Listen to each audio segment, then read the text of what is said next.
अस्सलाम वालेकुम, welcome back students. I am Mohammad Asif Farid, your biology tutor. और आज हम पढ़ेंगे हमारा चैप्टर 15 सेकेंड ईयर का होम्योस्टेसिस, उसका हमारा लेक्चर 2 है आज। तो इसको हम बोलते हैं balance of water and solutes in the body. तो हम क्या करेंगे इसके अंदर, तो यहाँ पर 3 क्वेश्चन आपको दिख रहे हैं। ये आपको शॉर्ट क्वेश्चन आते हैं बोर्ड में, हाइपरटोनिक सोल्यूशन, फिर आइसोटोनिक सोल्यूशन और फिर हाइपोटोनिक सोल्यूशन। तो पहले अंडरस्टैंड कर लें इसमें हमने क्या करना है। तो पहली बात तो ये आपको दिख रहा है एक वेसल, और वेसल के अंदर जो है वो आपके पास वाटर है, एक सोल्यूशन है, इसे हम सोल्यूशन बोल देते हैं। तो इन तीनों वेसल्स के अंदर सॉल्यूशन है। आप जानते हैं कि जो सॉल्यूशन होता है उसके अंदर वाटर भी होता है, एक सॉल्वेंट होता है और एक सॉल्यूट होता है। तो इन तीनों के अंदर जो है वो एक सॉल्यूशन है। पहली बात ये एक बार हम अंडरस्टैंड कर लें, फिर मैं आपको बताता हूं कि ये हम इसे क्यों पढ़ रहे हैं, इसका बेनिफिट क्या है, हम क्या चीज़ अंडरस्टैंड करने की ट्राई में हैं। लेकिन पहले बात करते हैं। तो ये एक वेसल है, इसमें आपको दिख रहा है सॉल्यूशन, और ये जो सॉल्यूशन रखा है मैंने इसके अंदर वेसल में, उसका नाम रखा है मैंने, इसको बोलते हैं हाइपरटोनिक सॉल्यूशन। हाइपर बोलते हैं ज़्यादा, मोर, टोनिक बोलते हैं सॉल्यूट को। तो आप जानते हैं कि एक सॉल्यूशन के अंदर कभी कभार ऐसा भी पॉसिबल है कि सॉल्वेंट सॉल्यूट जो है वो सेम मिकदार में हो, सेम कंसंट्रेशन में हो, और ऐसा भी पॉसिबल है कि सॉल्यूट बढ़ जाए और सॉल्वेंट कम हो जाए। तो इस सॉल्यूशन को मैंने कैसे अरेंज किया बोला, इस सॉल्यूशन के अंदर आपके पास जो है वो मोर, आपको हाइपर मोर सॉल्यूट मिल रहा है, ठीक है ना। तो हम ये काम करते हैं, तो हाइपरटोनिक सॉल्यूशन का एक और नाम हम क्या रख देंगे भला, क्योंकि इसके अंदर सॉल्यूट ज्यादा है और पानी कम है। तो आप जानते हैं कि जिस सॉल्यूशन के अंदर सॉल्यूट ज्यादा हो हम उसे बोलते हैं मोर कंसंट्रेटेड सॉल्यूशन। तो ये आपको इस बात का पता है। तो इसका नाम, ये दोनों बातें एक ही हैं। तो ये मैंने बस आपको बताया है कि दोनों फर्क क्या है। तो हाइपर बोलते हैं मोर, टोनिक बोलते हैं सॉल्यूट को। तो हाइपरटोनिक सॉल्यूशन, तो इस वेसल के अंदर जो सॉल्यूशन है वो हाइपरटोनिक है।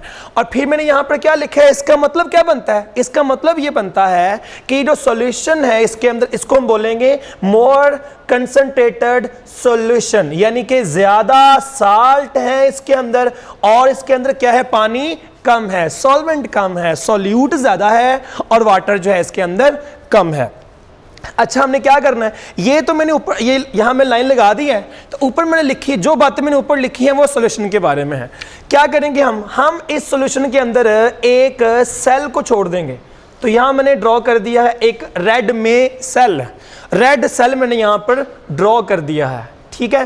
तो हम यहां पर क्या देखना चाह रहे हैं, हम देखना चाह रहे हैं कि सेल के साथ क्या होगा अगर आप एक सेल को हाइपरटोनिक सॉल्यूशन में रखते हैं, ठीक है। तो देखिए काम करते हैं जी। तो आपको यहां पर दिख भी रहा है कि जो आपके पास सॉल्यूशन है उसके अंदर क्या है बोला, सॉल्यूशन के अंदर मोर साल्ट है और लेस वाटर है। तो भला क्या होगा, ये जो सेल है, ये जो सेल है आपके पास, सेल के अंदर क्या होगा, जो सेल का पानी है वो आप जानते हैं कि वाटर, जो सेल होता है उसके अंदर पानी मिलता है आपको। तो जो सेल है उसके अंदर जो सॉल्यूशन है और उस सॉल्यूशन में जो पानी है वो क्या करेगा बोला, वो पानी जो है वो लो से हाई से लो मूव करेगा। आप जानते हैं ऑस्मोसिस पार्ट 1 के अंदर आपका टॉपिक वहां पर था फंक्शंस ऑफ सेल मेम्ब्रेन। तो वहां आप डील करते हैं, ऑस्मोसिस बोलते हैं, वाटर की मूवमेंट को बोलते हैं। तो हाई से लो अगर पानी के मॉलिक्यूल्स मूव करेंगे इसको बोलते हैं ऑस्मोसिस। तो वाटर जो है हमेशा हाई से लो मूव करता है। तो हमने क्या सीखा, तो आपके पास जो एनवायरनमेंट है, जो हाइपरटोनिक सॉल्यूशन है उसके अंदर पानी क्या बोला, उसके अंदर पानी कम है। तो सेल के अंदर क्या होगा, पानी ज्यादा होगा। तो पानी क्या करेगा भला, पानी जाएगा हाई से लो। तो सेल से पानी कहां जा रहा होगा, सेल से पानी जाएगा बाहर के माहौल में। तो बच्चे आप जानते हैं कि जब सेल से, तो यहां लिखते हैं मेरे साथ, तो ब्लैक एरो जो है वो वाटर की मूवमेंट को बता रहा है, जो ब्लैक एरो है वो वाटर की मूवमेंट बता रहा है। तो क्योंकि सेल के अंदर पानी ज्यादा है, सॉल्यूशन के अंदर पानी कम है तो भला क्या होगा, सेल में से जो पानी है वो सॉल्यूशन की तरफ मूव करेगा। तो मेरा क्वेश्चन है आपसे, जब इस सेल से बार बार पानी जो है वो बाहर जा रहा होगा तो सेल का हाल भला क्या हो जाएगा, सेल जो है वो क्या कर जाएगा, वो कर जाएगा श्रिंक कर जाएगा सेल। क्यों भला, क्योंकि वो जो आपके पास सेल है उसका सारा पानी कहां चला गया, वो चला गया है बाहर के माहौल में। तो पूरी बात को मिला के बोलेंगे, अगर एक सेल को आप हाइपरटोनिक माहौल के अंदर रखें तो उसका हाल क्या होगा, वो श्रिंक हो जाएगा। वो श्रिंक क्यों हो रहा है, आप जानते हैं कि पानी जो है वो सेल में से कहां जा रहा है, वो बाहर जा रहा है सॉल्यूशन के अंदर। तो अब क्वेश्चन है कि हम इससे क्या लर्न करना चाह रहे हैं।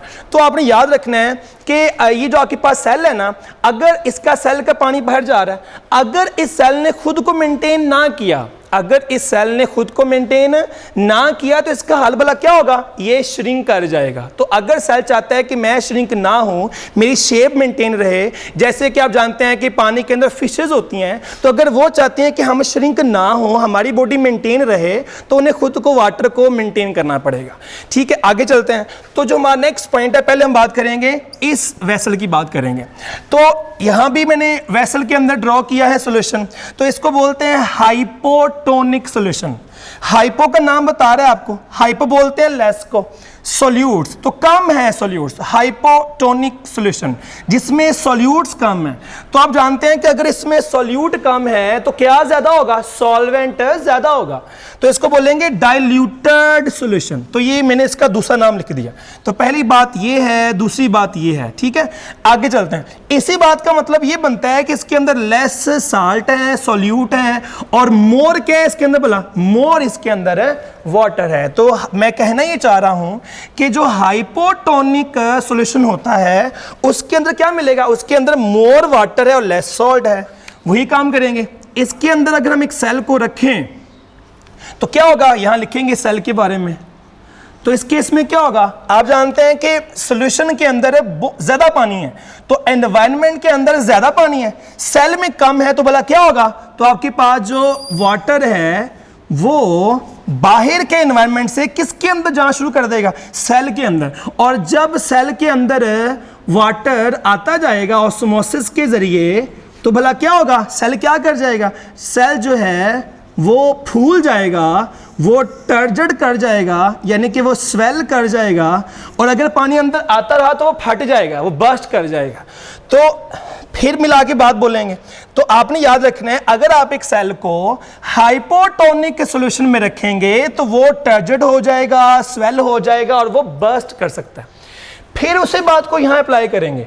तो अगर एक ऑर्गेनिज्म को, ये सेल जाहिर है कि ऑर्गेनिज्म के अंदर होते हैं, अगर एक सेल को, अगर एक ऑर्गेनिज्म को आप ऐसे माहौल में रखें, हाइपोटोनिक सॉल्यूशन के अंदर रखें, तो अगर वो खुद को मेंटेन ना करे तो भला क्या होगा, वो स्वेल करेगा और बर्स्ट कर जाएगा। ये आपको बताना चाह रहा हूं मैं कि सेल की जगह पे ऑर्गेनिज्म होते हैं। तो अगेन यहां भी ड्रॉ करेंगे। तो जो ब्लैक एरो है वो वाटर की मूवमेंट को बता रहा है। ठीक है, तो पानी जो है वो सेल के अंदर जाएगा, सेल स्वेल करेगा और फट सकता है। थर्ड कंडीशन को हम बोलते हैं आइसोटोनिक कंडीशन। मैं इसमें ज़रूर लिखूंगा नहीं क्योंकि ये आसान सा पॉइंट है। तो इसको बोलते हैं आइसोटोनिक। आइसो बोलते हैं सेम, टोनिक सॉल्यूट। तो क्या होगा इसके अंदर, यहां भी एक सेल को रखेंगे। ठीक है, तो यहां मैंने रख दिया सेल जो है। तो आपने याद रखना है कि जितना वाटर, यहां लिखा मैंने वाटर सॉल्यूट सेम है, जो हालात सॉल्यूशन के हैं वही हालात सेल के हैं। दोनों का वाटर, दोनों का सॉल्यूट मैच करता है, बैलेंस करता है। तो क्या होगा भला, पानी कहीं मूव नहीं करेगा। पानी कहीं मूव क्यों नहीं कर रहा, ना पानी अंदर आएगा ना पानी बाहर जाएगा, क्योंकि पानी किसी भी जगह पर ज्यादा है ही नहीं। तो जितना पानी सॉल्यूशन में है उतना ही सेल के अंदर है, जितना सॉल्यूट सॉल्यूशन में है उतना सॉल्यूट जो है वो आपके पास सेल में है। दोनों सॉल्यूशन जो है वो सेम है, तो इसे बोलते हैं आइसोटोनिक सॉल्यूशन। और इसके अंदर जो है वो सेल जो है वो डिस्टर्ब नहीं होगा। इन तीन बातों से हमने क्या सीखने की ट्राई की है, हमने ये सीखने की ट्राई की है कि अगर आप एक सेल को या ऑर्गेनिज्म को हाइपरटोनिक सॉल्यूशन में रखेंगे तो अगर वो खुद को मेंटेन ना करे उसका हाल ये होगा फिर हमने क्या सीखा, अगर आप एक सेल को रखेंगे हाइपोटोनिक सॉल्यूशन में और अगर वो खुद को मेंटेन ना करे, क्यों बोला, क्योंकि पानी उसके अंदर जा रहा है, तो अगर वो खुद को मेंटेन नहीं करेगा क्योंकि अंदर पानी आए जा रहा है, पानी अंदर आए जा रहा है, तो अगर वो ज्यादा पानी को बाहर नहीं निकालेगा, पानी से जान नहीं छुड़ाएगा, उसका हाल ये हो जाएगा और इसको बोलते हैं आइसोटोनिक। तो ये आपका शॉर्ट क्वेश्चन है। आगे चलेंगे तो हमारा नेक्स्ट लॉन्ग क्वेश्चन आ रहा है, इसको हम बोलते हैं ऑस्मो रेगुलेशन इन प्लांट्स। ये आपका लॉन्ग क्वेश्चन है, बड़ा अहम आपका लॉन्ग क्वेश्चन है कि right a note on osmo regulation in plant. तो इसमें क्या मिलेगा, आपको याद होगा कि प्रीवियस लेक्चर में हम देख चुके हैं कि हम 3 चीजों को मेंटेन करते हैं। एक हम मेंटेन करते हैं थर्मो रेगुलेशन, फिर हम बात करते हैं एक्सक्रीशन और फिर हम बात करते हैं ऑस्मो रेगुलेशन। तो वन बाय वन सबकी बात करेंगे हम। तो पहले हम बात करेंगे ऑस्मो रेगुलेशन, पहले हम बात करेंगे ऑस्मो रेगुलेशन, फिर हम बात करेंगे एक्सक्रीशन, फिर हम बात करेंगे थर्मो रेगुलेशन। तो सबसे पहला जो हम पॉइंट देखने वाले हैं इसको हम बोलते हैं ऑस्मो रेगुलेशन इन प्लांट्स। मैंने आपको सिखाया था कि जो ऑल द ऑर्गेनिज्म है अर्थ के ऊपर वो सारे पानी और साल्ट को मेंटेन करते हैं, तो बिल्कुल ऐसे प्लांट्स भी उनके अंदर है, तो प्लांट्स भी ऑर्गेनिज्म है, तो पानी और साल्ट को प्लांट्स भी मेंटेन करना चाहते हैं। तो आपने याद रखना है कि मैंने प्लांट्स को 3 कैटेगरीज में डिवाइड कर दिया। एक को हम बोलते हैं हाइड्रोफाइट्स, एक को बोलते हैं मीजोफाइट, एक को बोलते हैं जीरोफाइट्स। तो आप गेस करें कि तीनों में से किसका नाम बता रहा है कि इन प्लांट्स के अंदर जो है वो पानी की जो क्वांटिटी है, जो पानी की अवेलेबिलिटी है वो बहुत ज्यादा होगी, एक्सेस में होगी जी। तो आपको लग रहा है कि हाइड्रोफाइट, तो ये जो फाइट का वर्ड है ये प्लांट के लिए होता है, और आप जानते हैं हाइड्रो बोलते हैं वाटर को। तो हाइड्रोफाइट्स वो प्लांट जो पानी के पास हैं, पानी में हैं, तो इनके अंदर क्या होगा, दे हैव, पहला पॉइंट यहां लिखेंगे, what are the hydrophytes, hydrophytes they have excessive supply of water. इनके पास पानी बहुत ज्यादा है। तो मैंने आपको बताया था, पीछे हमने सीखा है अभी कि अगर पानी बहुत ज्यादा होगा तो ये क्या चाहते हैं प्लांट, ये जान छुड़ाएंगे पानी से, क्योंकि पानी बहुत ज्यादा है प्लांट के पास। तो वो क्या चाहेंगे बोला, वो एक्स्ट्रा पानी को फेंकना चाहते हैं। तो यहां लिखेंगे एडॉप्टेशन। वो क्या करेंगे, ठीक है, प्लांट क्या करना चाह रहा है, प्लांट जो है वो क्या करना चाह रहा है, वो प्रिवेंट करना चाह रहा है बॉडी को, अपनी बॉडी को प्रिवेंट करना चाह रहा है भला किस चीज से, flooding of cells, flooding of cells, यानी कि पानी बहुत ज्यादा है तो सेल्स में पानी बहुत आ जाएगा, तो भला वो क्या चाह रहा है, वो खुद की बॉडी को फ्लडिंग से बचा रहा है। फ्लडिंग क्यों हो रही है, क्योंकि पानी उसके पास बहुत ज्यादा है कि पानी, जो प्लांट है पानी के पास रहता है। तो अब सवाल पैदा होता है कि इसकी बॉडी में क्या एडॉप्टेशन है, क्या इसने हल निकाला है। तो इसने हल ये निकाला है कि इसके जो लीव्स होते हैं ना, तो इसके लीव जो है वो होते हैं ब्रॉड, तो इसके होते हैं ब्रॉड लीव्स, ठीक है।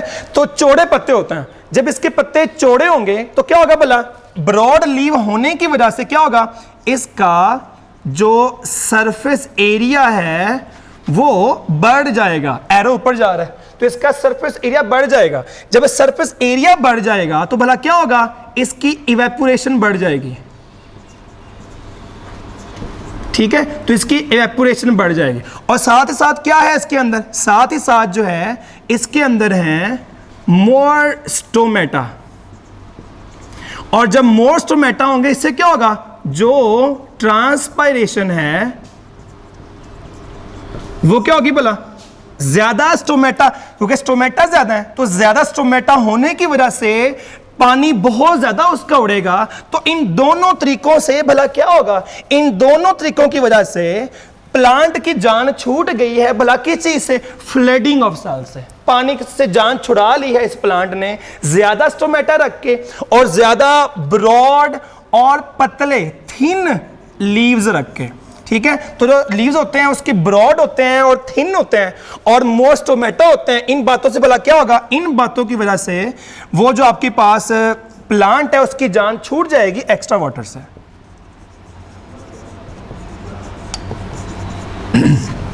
आगे चलते हैं। तो पहले हम बात करेंगे जीरोफाइट्स की। तो जीरो बोलते हैं ड्राई एरिया को तो जीरो बोलते हैं ड्राई एनवायरनमेंट के अंदर जो रहते हैं, जैसे डेजर्ट के अंदर। तो व्हाट आर जीरोफाइट्स? जीरोफाइट्स ऐसे प्लांट हैं जो डेजर्ट में रहेंगे। तो जाहिर है कि अगर प्लांट डेजर्ट में रहेंगे, सहरा में रहेंगे, तो उनके अंदर जो है पानी की अवेलेबिलिटी बड़ी ही कम होगी। तो यहां पे लिखेंगे कि ये वो प्लांट्स हैं दैट हैव लिमिटेड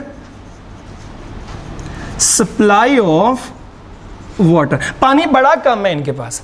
अच्छा, तो जो ऐसे पौधे जो सहरा में हैं, जो आपके पास डेजर्ट में हैं, ड्राई लैंड में हैं, उनके पास पानी बहुत ही कम है। अगर पानी बहुत कम है तो भला वो क्या करना चाहेंगे? एडॉप्टेशन। वो क्या करना चाहते हैं? वो वाटर लॉस जो है उसे डाउन, पानी बचाना चाह रहे हैं, पानी को सेव करना चाह रहे हैं। ठीक है कि पानी हमारी बॉडी के अंदर रहे, पानी पहले ही कम है। तो क्या करेंगे भला? इनके अंदर पहला पॉइंट क्या मिलेगा हमें? शॉर्ट लीव्स होंगे और थिक होंगे। ठीक है, लीव शॉर्ट और थिक क्यों भला? ताकि उनका पानी वहां से ना उड़े, सरफेस एरिया कम हो जाए। शॉर्ट और मोटे पत्ते होंगे ताकि पानी वहां से उड़े ही ना। और साथ क्या होगा? जो स्टोमेटा होंगे ना उसको छुपा के रखेंगे। तो स्टोमेटा जो है उसे रखेंगे लोअर सरफेस पे। हाइड्रो के उल्टा होंगे ना, हाइड्रो के ऊपर रखे थे और ज्यादा स्टोमेटा थे ताकि ज्यादा पानी उड़े। लेकिन यहां पर क्या होगा? स्टोमेटा जो है लोअर सरफेस पे रखेंगे। ठीक है, और रखेंगे उसको किसके अंदर बोला? डिप्रेशंस में छुपा के रखेंगे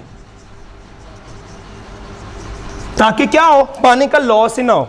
और थर्ड पॉइंट आपने याद रखने हैं, कुछ प्लांट जैसे कि कैक्टस, कुछ प्लांट्स हैं जैसे कि कैक्टस, ये आपको डेजर्ट के अंदर मिलते हैं।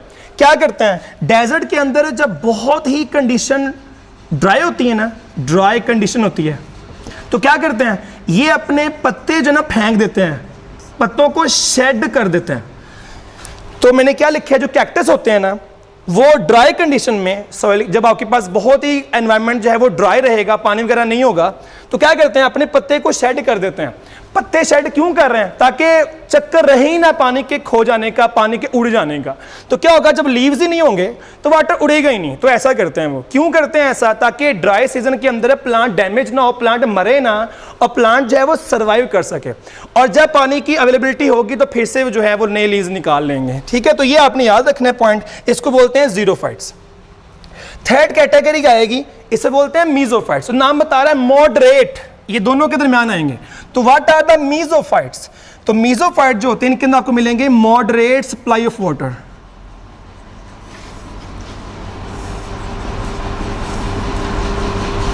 मॉडरेट सप्लाई, पानी जो है इनके अंदर दोनों के दरमियान में है, ना बहुत ज्यादा है ना बहुत कम है, मॉडरेट है।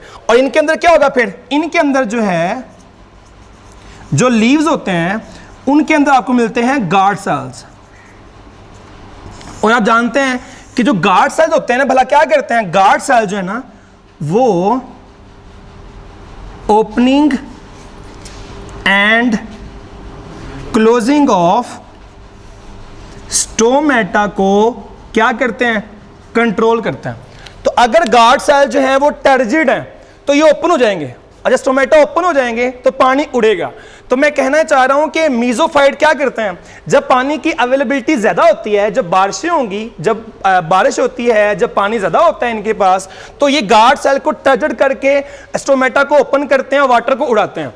और जब बारिशें कम होती हैं या पानी की जो अवेलेबिलिटी है वो कम होगी, तो क्या करेंगे? गार्ड सेल जो हैं उनके जरिए स्टोमेटा को बंद कर देंगे और पानी को रिड्यूस नहीं होने देंगे, पानी को उड़ने नहीं देंगे। ठीक है जी, तो हमने क्या सीखा है आज? एक बार रिपीट करेंगे। तो हमने आज सीखा है कि balance of water and solutes in the body. मैंने आपको सिखाया, अगर आप एक सेल को रखेंगे, एक सेल को या ऑर्गेनिज्म को अगर आप रखेंगे ऐसे माहौल में, उसका हाल ये हो जाएगा अगर खुद को मेंटेन नहीं करेगा। फिर हमने क्या सीखा? अगर आप एक सेल को या ऑर्गेनिज्म को आप रखेंगे हाइपोटोनिक सॉल्यूशन में, उसका हाल ये हो जाएगा, स्वेल कर जाएगा, बर्स्ट कर जाएगा अगर वो खुद को मेंटेन नहीं करेगा। फिर हमने क्या सीखा कि आइसोटोनिक के अंदर वाटर कहीं मूव नहीं करता, वो सेल जो है उसकी शेप बिल्कुल जो है वो वैसी रहेगी। फिर हमने क्या सीखा लास्ट पे, हमने सीखा कि 3 टर्म्स हम पढ़ चुके हैं, osmo regulation, excretion, thermo regulation. तो अब तीनों की बात हम करेंगे चैप्टर 15 के अंदर ही। तो पहले हम बात करते हैं ऑस्मो रेगुलेशन इन प्लांट्स। हमने सीखा कि जो हाइड्रोफाइट्स हैं वो पानी को मेंटेन करने के लिए, वाटर और सॉल्यूट्स को मेंटेन करने के लिए ये काम करेंगे। फिर हमने सीखा मीजोफाइट जो है वो ये काम करते हैं, और जो जीरोफाइट्स हैं वो आपके पास उनकी ये एडॉप्टेशंस हैं। तो आपने देखा है कि मैंने मीजोफाइट्स का कम लिखा है क्योंकि दोनों के दरमियान में है, पानी की सप्लाई भी दरमियान में है, लीव्स जो है उनका टेक्सचर, उनका स्ट्रक्चर ना बहुत थिन होगा ना बहुत थिक होगा, दरमियान में होगा। ऐसे स्टोमेटा का नंबर ना बहुत ज्यादा होगा ना बहुत कम होगा, बल्कि दरमियान में होगा। ठीक है, that was all about my lecture. Wish you all the best. Allah Hafiz.